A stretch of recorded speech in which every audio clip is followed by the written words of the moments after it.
Sur la planète finance, chaque année, la fin de l'hiver se passe toujours de la même façon. Avec le redout, les sociétés publient leurs résultats, les investisseurs arbitrent leur portefeuille, les contribuables déclarent leurs revenus et les analystes des banques du monde entier annoncent leurs prévisions pour les marchés. C'est aussi le cas à la LBMA, la London Bullion Market Association, l'organisme de régulation du marché de l'or et des métaux précieux en Europe, et c'est même devenu une tradition chez elle. Chaque année, elle organise un concours avec un prix à la clé, une once d'or pour le prévisionniste dont le résultat sera le plus proche de la réalité. Nous suivons évidemment ces résultats chaque année, et avec la facturation du monde et le basculement des forces au cœur du système monétaire international, vous imaginez bien que cette année en particulier, on n'aurait pas raté ça, même pour tout l'or du monde. Car les devises, à commencer par le dollar, n'ont pas fini de valser, et quand c'est comme ça, les épargnants les plus avisés se tournent toujours vers les seuls actifs connus pour être capables de protéger la valeur de leur épargne. J'ai nommé les métaux précieux, or et argent en tête. Je vous parle souvent de l'or sur cette chaîne, et j'en parlerai encore un peu aujourd'hui, mais je vais surtout m'intéresser à son challenger, plus accessible, plus facile à utiliser et plus prometteur. Je parle bien sûr de l'argent. Il n'a pas le prestige de l'or, il n'est pas non plus utilisé de la même façon. Son marché est bien différent, plus petit et plus volatile, mais dans l'imaginaire collectif, l'argent ne peut pas concurrencer le métal roi. Eh bien, l'imaginaire collectif se trompe. Bon, ce ne sera pas la première fois, et par chance, vous êtes un fidèle de la chaîne et vous faites donc partie des épargnants bien informés. Enfin, j'espère, sinon ça veut dire qu'on a raté quelque chose. Quoi qu'il en soit, dans quelques minutes, vous saurez tout sur l'argent et je vais vous expliquer ce qu'il a de plus que l'or et pourquoi particulièrement en ce moment il faut en avoir dans son coffre-fort. Mais avant de commencer, nous tenons à remercier Gold Avenue qui sponsorise cette vidéo. Et, bonne nouvelle, ils viennent de mettre en place une offre de bienvenue inédite sur Money Radar. Bénéficiez de 50 € offerts pour tout achat d'une valeur supérieure à 500 €. Pour ceux qui ne les connaîtraient pas encore, Gold Avenue est une plateforme accessible à tous les portefeuilles et propose l'achat d'or, d'argent, de platine et de palladium physique, le tout avec des frais réduits et transparents. Ce qu'on aime également chez eux, c'est la possibilité de stocker nos métaux gratuitement, jusqu'à un certain montant, et l'absence de commission à la revente. Si vous comptez intégrer les métaux physiques dans votre portefeuille, faites un tour sur le site, vous n'allez pas le regretter. Et pour bénéficier de notre offre exclusive de 50 € de remise, rendez-vous en description. Attention cependant, cette offre est valable pour les 100 premiers inscrits, alors ne traînez pas. Et bonne nouvelle, pour fêter le lancement de notre page Instagram et nos 5000 abonnés, Gold Avenue vous fait gagner un lingotin Lady Fortuna de 2,5 grammes. Rendez-vous sur notre page pour participer.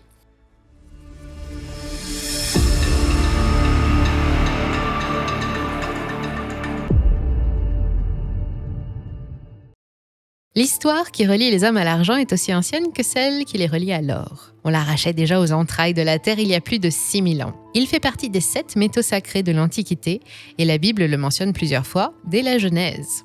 On le retrouve en grande quantité sous forme de bijoux, d'objets et d'ornements fins en Assyrie, en Égypte, en Perse, en Anatolie, puis à Rome, d'où il se répand dans toute l'Europe.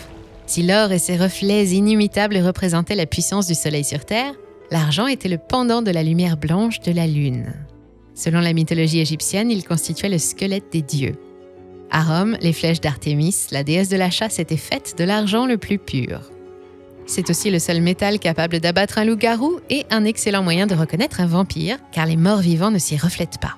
Plus sérieusement, Hippocrate a découvert ses propriétés antibactériennes dès le IVe siècle avant Jésus-Christ, et ses caractéristiques physico-chimiques en font un allié parfait pour l'industrie métallière naissante. L'argent est un métal tout aussi noble que l'or puisqu'il ne s'oxyde pas. Il se recouvre d'une pellicule protectrice sombre au contact de l'air et de la lumière, mais il ne perd jamais ses qualités. Il est brillant, malléable, étirable, étanche, autolubrifiant et résistant. De toutes les matières, c'est l'un des meilleurs conducteurs d'électricité ou de chaleur. Il est aussi photosensible, une propriété qui sera grandement exploitée par la photographie pendant des décennies. Enfin, c'est un métal dit à frapper, qu'on peut utiliser pour fabriquer des pièces de monnaie. Il a très souvent servi à effectuer des paiements et, sous cette forme, participer au développement du commerce. Si on regarde bien, ça ne fait pas si longtemps que les pièces en argent ont disparu de nos poches, environ depuis une cinquantaine d'années, 1971, quand l'or et l'argent ont perdu leur statut de monnaie pour devenir de simples marchandises. Aujourd'hui, les usages de l'argent sont très diversifiés, particulièrement dans l'industrie, bien plus que l'or, et la demande progresse avec le développement du numérique et la transition énergétique. On en trouve dans les batteries de voitures électriques, dans les LED, dans les semi-conducteurs, dans les écrans tactiles, dans les systèmes de purification d'eau ou dans les réacteurs nucléaires. Tous ces métaux, aujourd'hui, sont en train de voir leur consommation complètement transformée par le développement probable, et même certain maintenant, de ces énergies renouvelables pour se débarrasser des énergies fossiles. La finance, la bijouterie et la médecine ne peuvent pas s'en passer. Il n'est pas utilisé tel quel, en général on l'associe à d'autres métaux comme le cuivre pour produire par exemple de l'argent 925 qui contient 92,5% d'argent pur ou de l'argent 835 qui en contient 83,5% et ainsi de suite. C'est aussi le métal du changement. En verrerie, il permet d'améliorer le taux d'émissivité des vitres des bâtiments et de réaliser de belles économies d'énergie. Et il est aussi présent dans tous les panneaux photovoltaïques et indispensable à l'industrie du solaire, à tel point qu'on dit même qu'à lui tout seul, il pourrait réduire notre dépendance aux énergies fossiles. Possible. En 2022, la demande n'a jamais été aussi forte. 1,1 milliard d'onces se sont échangées sur les marchés, soit 5% de plus qu'en 2021.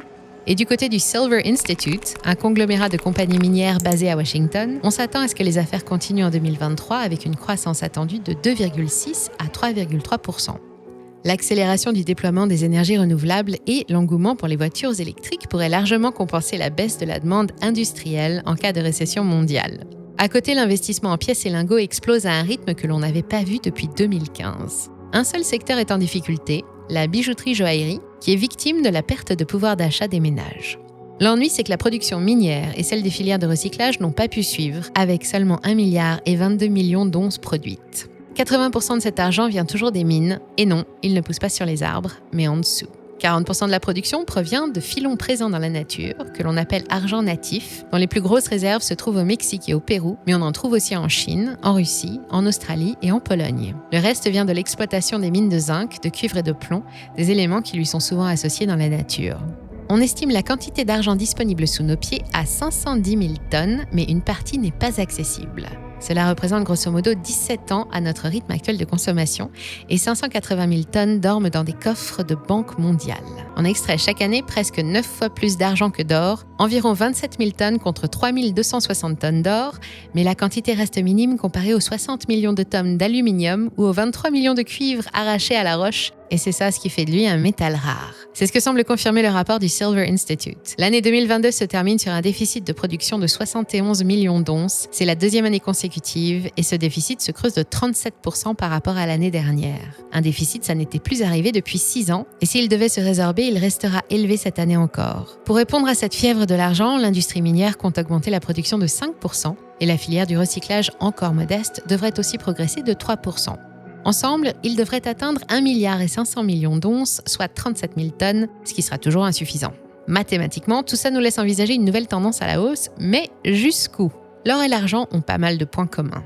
Ils sont soumis aux mêmes forces économiques et financières qui font varier leur prix, et en cas d'effondrement du système monétaire, ils sont tous les deux capables de sauvegarder la valeur d'une épargne ou le pouvoir d'achat, et se complètent dans leur utilisation. L'or pourra servir lors de gros échanges, comme les gros contrats commerciaux, la vente de produits énergétiques ou à l'échelle individuelle pour l'achat d'une voiture ou d'une maison. Mais pour toutes les petites transactions du quotidien, l'argent sera roi. D'un côté, nous aurons un métal difficile à dépenser, mais idéal pour stocker une fortune dans un minimum d'espace. Et de l'autre, un métal facile à dépenser, mais pas très commode à conserver. C'est pourquoi il vaut mieux avoir les deux. Pas de panique, normalement une telle situation ne devrait pas arriver, car l'or et l'argent ont perdu leur statut de monnaie d'échange à la naissance de notre système monétaire actuel. On dit qu'ils ont été démonétisés ou marchandisés, c'est au choix, au profit des devises. Mais en ce moment, entre les politiques monétaires et les conséquences de la guerre, pas facile de garder confiance dans notre bonne vieille monnaie, d'autant plus que toute une partie du monde a les yeux tournés vers le nouveau système monétaire parallèle proposé par la Chine et les BRICS, garanti par de l'or et qui passera par la remonétisation des métaux précieux. Plus que jamais, la suprématie du dollar est menacée. Il devrait progressivement reculer dans les échanges internationaux, ce qui risque au passage de le faire plonger face aux autres devises internationales avant de les entraîner dans sa chute. En cas de réinitialisation monétaire, un scénario un peu catastrophique c'est vrai, mais pas impossible, les épargnants les plus avisés auront donc pris soin de se constituer un petit trésor personnel facile à échanger, et nous verrons comment tout à l'heure. Les prévisionnistes n'ont pas de boule de cristal, mais force est de reconnaître que dans l'ensemble, ils obtiennent de bons résultats. L'an dernier, les prévisions moyennes lors du concours de la LBMA avaient envisagé l'once d'or à 1801,90 $ et au 31 décembre 2022, l'once était cotée 1800,09 $. 0,1% d'écart, joli coup. Cette année, les prévisions s'étendent de 1594 à 2025 $ pour une once d'or, avec un prix moyen attendu de 1859,90 $. Certains optimistes que je vous ai présentés dans cette autre vidéo il y a quelques semaines ont même avancé le montant de 3 000 ou 4 000 $ l'once d'or à Noël prochain. Mais sans aller jusque-là, et en partant sur le scénario moyen, on obtient un petit 3,3% de hausse à mettre en face d'une inflation de 6% en moyenne, et l'or remplit parfaitement son rôle de réserve de valeur. En revanche, en ce qui concerne l'argent, les prévisions sont tombées à côté en 2022, surévaluées à près de 8%, avec une once d'argent annoncée à 23,65$, alors qu'elle n'a pas dépassé les 22$. La valeur de l'or augmente plus vite que celle de l'argent ? Ce qui, pour certains analystes amateurs d'argent métal, est un signe qui ne trompe pas, il faut acheter de l'argent. Explication. Pour avoir une idée de l'évolution du prix de l'un comparé à l'autre, on utilise le ratio or sur argent. Il est facile à calculer, c'est le prix d'une once d'or divisé par le prix d'une once d'argent. Et il permet donc d'évaluer combien d'onces d'argent il faut dépenser pour obtenir une once d'or. En moyenne, le ratio varie entre 40 et 80, c'est-à-dire qu'il faut entre 40 et 80 onces d'argent pour acheter une once d'or. Évidemment, plus le ratio est élevé, plus l'or est cher comparé à l'argent. A l'inverse, quand le ratio est bas, l'or devient plus intéressant. Chaque fois que le ratio se rapproche des extrêmes ou vient à les dépasser, il se produit un événement. Le plus bel exemple a eu lieu le 13 mars 2020 à l'éclosion de la crise du Covid. Le prix d'une once d'argent est descendu si bas que le ratio or sur argent a atteint 120 points. Les investisseurs les plus avisés se sont alors rués sur l'argent qui a bondi de plus de 130% en l'espace de 4 mois et le ratio a été ramené à 64 dès la fin de l'été. Et à l'heure où je vous prépare cette vidéo, il faut 79 onces d'argent pour acheter une once d'or. Si le prix de l'or monte jusqu'à 1859$ comme en 2023, comme le prévoit la LBMA, le ratio dépassera le plafond des 80 points. Comme les vents économiques contraires vont continuer à s'amplifier, l'argent va donc devenir bigrement intéressant. Il pourrait en théorie grimper jusqu'à 30$ pour combler son retard. Enfin, une dernière différence majeure entre l'or et l'argent vient aussi confirmer les conclusions des experts. L'or est un métal de conservation, tandis que l'argent, lui, est plutôt consommé. La moitié de la production finit dans les usines et il est très peu recyclé. Et il ressort qu'actuellement, il y a plus d'or que d'argent sur la surface de la Terre. Il n'a donc pas fini de briller. Résumons, l'argent, le challenger de l'or au classement des meilleures valeurs refuges, serait actuellement sous-coté. Une demande supérieure à l'offre, les perspectives de remonétisation à l'Est, chez les BRICS, son rôle majeur dans la transition énergétique, des prévisions optimistes et des prix en retard sur ceux de l'or, ça y est, je sens que vous avez soudain envie de vous lancer et d'acheter de l'argent. Je ne vais pas vous laisser comme ça tout seul, voici donc quelques conseils pour ne pas vous tromper. D'abord, gardez bien à l'esprit que l'argent, comme l'or d'ailleurs, ne doit pas s'envisager comme un placement. Les métaux sont surtout là pour protéger la valeur de votre épargne plutôt que pour espérer faire une plus-value, surtout en période inflationniste. Il vaut mieux les voir en quelque sorte comme des polices d'assurance et un bon moyen de conserver votre souveraineté individuelle plutôt que de rechercher un rendement, laissez ça aux spéculateurs. Une chance, les cours sont historiquement haussiers, mais l'or ou l'argent n'offriront jamais des rendements dignes de ceux d'une action, d'une crypto ou d'un dérivé. Évidemment, en contrepartie, le risque est quasi nul. Quoi qu'il puisse se passer dans le monde, le meilleur comme le pire, il y aura toujours de la demande pour l'or et pour l'argent. Il est aussi peu probable que vos réserves d'argent soient un jour confisquées par les autorités en cas de gros problèmes, comme c'est arrivé avec l'or aux États-Unis après la crise de 1929. L'argent est aujourd'hui trop ancré dans les processus industriels et son interdiction reviendrait à condamner tout un pan de l'économie. Mais acheter de l'argent ne se fait pas n'importe comment, ni n'importe quand. D'abord, vous ne le saviez peut-être pas, mais son prix est soumis à une saisonnalité. Il a tendance à augmenter chaque année de septembre à janvier, puis à stagner pendant la belle saison. Nous sommes donc dans la bonne fenêtre de tir, et ce jusqu'à la fin de l'été. La cause de ce phénomène est plutôt poétique et elle nous vient d'Asie. Pour les Chinois et les Indiens en particulier, l'argent sous forme de bijoux ou de dot est un cadeau de grande valeur. Et les fabricants du monde entier constituent leur stock de matières premières dès septembre, en prévision de la saison des mariages qui débute avec le printemps. Attention cependant, en dehors de ça, le marché de l'argent est 10 fois plus petit que celui de l'or. Les prix sont donc plus volatiles, ils réagissent plus fort et plus vite au niveau des taux directeurs ou à la forme générale du dollar sur le marché d'échange. Ensuite, si vous achetez de l'argent, achetez de la bonne qualité. Les gérants de fonds américains qui envisagent l'or et l'argent comme des produits de rendement préconisent d'en détenir 1 à 2% de son patrimoine. En Europe, où les métaux sont achetés pour ce qu'ils sont, c'est-à-dire des réserves de valeur, les gérants de patrimoine en recommandent 10 à 15%.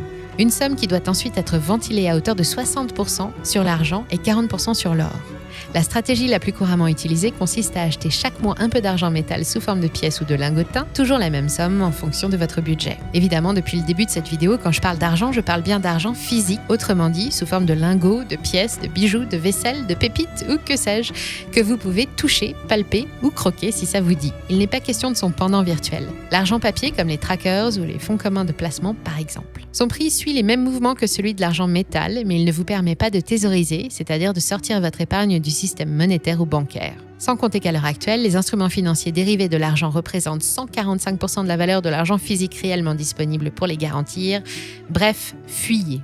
L'argent est la 13e matière première la plus échangée dans le monde et son marché supporte le 5e plus gros stock de produits dérivés. Voilà qui devrait vous convaincre d'acheter seulement de l'argent métallique et pour ça, rien de plus simple. Les boutiques de la Monnaie de Paris, les bijoutiers, les antiquaires, les bureaux de poste, vous avez l'embarras du choix. Vous pouvez même acheter votre argent directement en ligne sur des sites reconnus en toute sécurité. Attention, la détention de métaux précieux à votre domicile vous expose à perdre votre épargne en cas de cambriolage.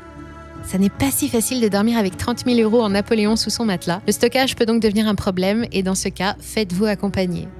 Votre banque peut vous louer un coffre-fort, mais vous pouvez aussi choisir de confier votre magot à des spécialistes hors du système bancaire qui proposent eux aussi des solutions de stockage. Et à ce propos, notre partenaire Gold Avenue vous propose non seulement de recevoir de l'or ou de l'argent physique directement chez vous, mais aussi des solutions de stockage gratuites dans des coffres sécurisés en Suisse. La plateforme est ultra fiable, faisant partie du plus grand groupe mondial de ce secteur. De plus, vous pouvez commencer à investir à partir de 70 € seulement. Ils viennent également de mettre en place une nouvelle fonctionnalité qui permet d'investir automatiquement de petites sommes à intervalles réguliers dans vos métaux précieux préférés. Pour ceux qui sont prêts à mettre une partie de leur épargne dans l'or ou l'argent dès maintenant, on vous propose un super deal avec Gold Avenue. Ils vous offrent en ce moment 50 € de réduction sur votre premier achat chez eux pour un achat d'une valeur minimum de 500 €. Vous trouverez le code dans la description de la vidéo. Merci 1000 fois pour votre fidélité, prenez soin de vous et à très vite sur Money Radar.